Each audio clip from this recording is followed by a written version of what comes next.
जय श्री कृष्णा दोस्तों। जो व्यक्ति आपके मन को काबू में कर सकता है वो ज़िंदगी में कुछ भी कर सकता है। इंसान की अच्छाई पर सब खामोश रहते हैं, लेकिन चर्चा अगर उसकी बुराई पर हो तो गूंगे भी बोल उठते हैं। श्री कृष्ण जी कहते हैं, तुम्हारे बीते कल को तो मैं ठीक नहीं कर सकता, लेकिन तुम्हारे वर्तमान में अगर अच्छे कर्म करो तो तुम्हारे आने वाला कल ज़रूर उजागर करूँगा। आज के ज़माने में कोई अपना नहीं होता। लोग तब तक साथ देते हैं जब तक उनका स्वार्थ होता है। अगर कोई अकेला है तो इसका मतलब ये नहीं कि उसको कोई पसंद नहीं करता, बल्कि वो अकेला इसलिए है उसने दुनिया की औकात देखी है। लोगों को परखने की आदत डालो। जैसे हर चमकती चीज़ सोना नहीं होती, वैसे ही हर अच्छा इंसान सच्चा नहीं होता। अकेले रहने का मज़ा ही अलग है। ना किसी की ज़रूरत, ना किसी से उम्मीद। सच्चाई वहाँ देनी चाहिए जहाँ उसे सुनने और समझने वाला खुला दिमाग हो। मेहनत एक ऐसी चाबी है जो बंद भाग्य के दरवाजे को खोल देती है। डाली से गिरते हुए पत्ते ने भी क्या खूब कहा है, अगर कुछ बन जाओगे तो अपने ही तुम्हें गिरा देंगे। क्रोध को प्यार से, बुराई को अच्छाई से, स्वार्थी को उदारता से और झूठे व्यक्ति को सच्चाई से जीता जा सकता है। जिस तरह समुंदर के खारे पानी को गर्म करने के बाद नमक के कण दिखाई देते हैं, ठीक उसी प्रकार से जब हम ध्यान, भक्ति और तप करते हैं, जब हमें भगवान के दर्शन होते हैं, इसके लिए हमें अपनी बुराइयों को छोड़ना पड़ता है, तभी हम ईश्वर को प्राप्त कर सकते हैं। अगर आपको बहुत सारी परेशानियों से गुजरना पड़ा है तो आप खुश हो जाएं, क्योंकि भगवान की नज़र आप पर है। देर से ही सही, वो आपकी ज़रूर सुनेंगे। इंसान का भाग्य उन्हीं के कर्मों का फल होता है जो उसने अतीत में किए हैं। इसी तरह जो लोग आज कर्म कर रहे हैं वो उनके आने वाले कल का निर्धारण करते हैं। भगवान कहते हैं, तू करता वही है जो तू चाहता है, पर होता वही है जो मैं चाहता हूँ। तू कर वही जो मैं चाहता हूँ, फिर होगा वही जो तू चाहता है। अतीत को बदला जा सकता है, वर्तमान से बचा नहीं जा सकता, लेकिन भविष्य को संवारने का कार्य वर्तमान में किया जाता है। क्या फर्क पड़ता है हमारे पास कितने लाख, कितने करोड़, कितनी गाड़ियाँ और कितने घर हैं। खानी तो सिर्फ 2 वक्त की रोटी है, जीनी तो बस एक ज़िंदगी है। फ़र्क सिर्फ इस बात से पड़ता है हमने कितने पल खुशी से बिताए, कितनों की खुशी की वजह हम बन पाए। सुख दुख सिक्के के 2 पहलू होते हैं। जहाँ सुख होगा वहाँ दुख होगा, जहाँ दुख होगा वहाँ सुख भी होगा। एक बात याद रखना, किसी के आगे गिड़गिड़ाने से ना प्यार मिलता है और ना इज्जत। इसलिए अपने स्वाभिमान को जिंदा रखो। जो आपकी किस्मत में होगा वो अपने आप मिल जाएगा। दूसरों को हराने का मौका मत दो, खुद को आगे ले जाने की जिद पालो। कभी भी हार ना मानने की आदत ही एक दिन जीतने की आदत बन जाती है।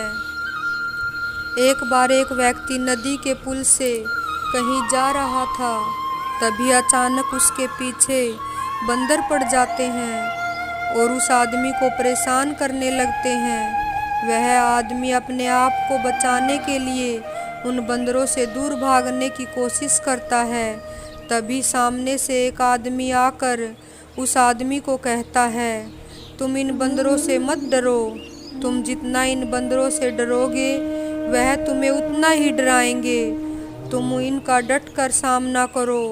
वो आदमी उन बंदरों का सामना करने के लिए उनकी तरफ देखता है, उन बंदरों की आंखों में आंखें डालकर चिल्लाने लगता है और सभी बंदर वहां से भाग जाते हैं। हमारे जीवन में भी नकारात्मक विचार इस बंदर की तरह हैं। जितना हम इन बंदरों से डरेंगे उतना ही हमारा पीछा करेंगे। जैसे ही हम इनका डट कर मुकाबला करेंगे वो भाग जाएंगे। सिर्फ दो ही चीज़ मनुष्य के भाग्य का निर्माण करती है।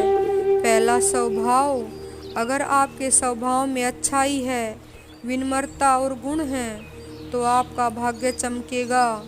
अगर आपका स्वभाव क्रोधी है, आलसी है, आपका भाग्य बिगड़ना अनिवार्य है। इसलिए आपके स्वभाव को बदलो। दूसरा है वाणी। वाणी बोलना मनुष्य 2.5 साल में सीख जाता है, परंतु कब, कैसे और क्या बोलना है उसे जिंदगी भर भी समझ नहीं आता। जिसे बोलना आ गया कि कब, कहाँ और कितना बोलना चाहिए, समझ लो उसे सफल होने के लिए कोई नहीं रोक सकता।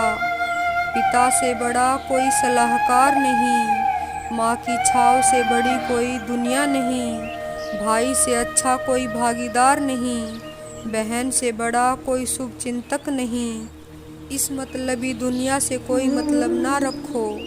मतलब रखना है तो अपने मतलब से मतलब रखो। अगर तुम्हारे घर आग लग जाए तो लोग सहानुभूति प्रकट करने आते हैं और कहते हैं बहुत बुरा हुआ।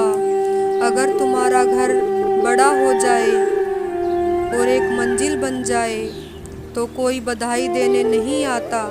जरा सोचिए, जब आपके साथ अच्छा होता है तो कोई नहीं कहता कि अच्छा हुआ, जानकर खुशी हुई।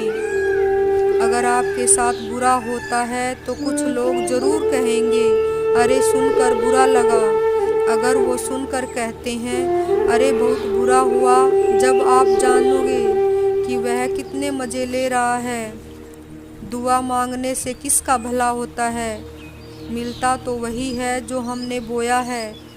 तुम नीचे गिरकर देखो, कोई नहीं आएगा उठाने। तुम जरा उठकर तो देखो, सब आएंगे तुम्हें गिराने। एक बात हमेशा याद रखना, शराब की दुकान पर बैठकर दूध पियोगे तो तुम्हें शराबी का ही दर्जा मिलेगा। अगर मंदिर में बैठकर शराब पियोगे तो तुम्हें एक संत का दर्जा दिया जाएगा। इसलिए आप किसके साथ उठते बैठते हो ये बहुत मायने रखता है। जो भीड़ में चलता है वो भीड़ में ही कहीं खो जाता है। जो अकेले चलते हैं इतिहास वही बनाते हैं। इतिहास गवाह है, अकेले चलने वालों के पीछे ही भीड़ खड़ी होती है। एक बार संत के पास 2 तोते थे। एक आदमी उस संत के घर आया। दोनों तोते अलग अलग पिंजरे में बंद थे।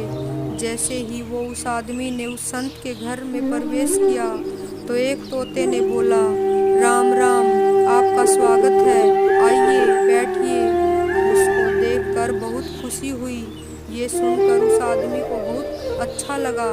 अरे वाह, ये तो कितना मीठा बोलता है।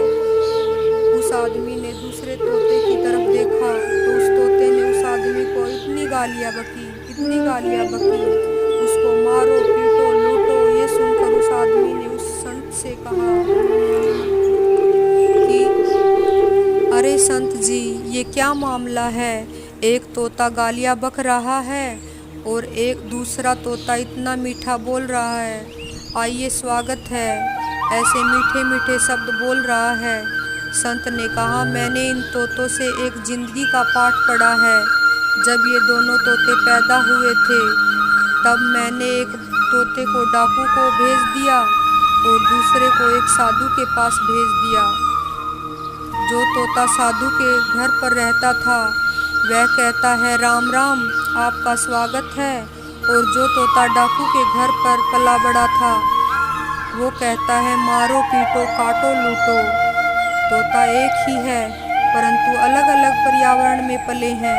इसलिए बहुत ही महत्वपूर्ण है कि जीवन में हम किसके साथ उठते बैठते हैं, इसका हमारे जीवन पर बहुत प्रभाव पड़ता है। अपने आप पर विश्वास करो। तुम्हारे अंदर कुछ ऐसा है जो हर बाधा से परे है। बदल जाओ वक्त के साथ या वक्त को बदलना सीखो। मजबूरियों को मत कोसो, हर हाल में चलना सीखो। दिखावे से तो लोगों को खुशियाँ